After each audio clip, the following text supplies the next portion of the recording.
Bonjour, je suis Françoise Benamou, membre du collège de l'ARCEP depuis janvier dernier, c'est-à-dire depuis un an, économiste et professeur des universités. Alors les réseaux sociaux c'est très large, en fait les médias sociaux en tout cas c'est très large.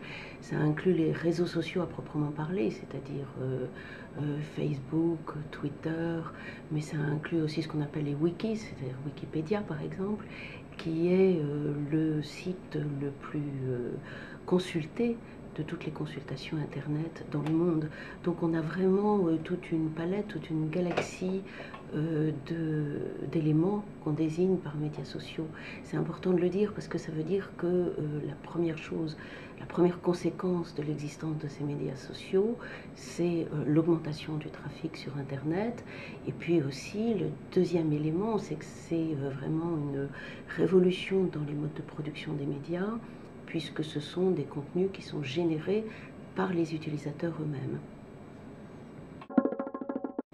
Il n'y a pas d'incompatibilité de survie entre les réseaux sociaux et les médias traditionnels. Simplement, le monde n'est pas infini et donc il faut composer avec les existences de ces nouveaux médias sociaux générés par les utilisateurs, comme je l'ai dit, ce qui veut dire des modèles économiques totalement différents de ceux des médias traditionnels. Les médias traditionnels se sont construits sur la base de ce qu'on appelle la télévision de grille, avec de plus en plus de chaînes de télévision, donc une concurrence qui est de plus en plus forte. Ils sont habitués à cette concurrence, mais c'est vrai que c'est une concurrence d'une autre nature qui arrive avec les médias sociaux, qui sont à la fois souvent déterritorialisés, mondialisés, et qui en plus sont générés par les utilisateurs, donc ça veut dire évidemment des coûts qui sont beaucoup plus faibles et en tous les cas très différents. Alors, le régulateur ARCEP a un rôle qui est très différent des autres régulateurs que sont la CNIL et le CSA.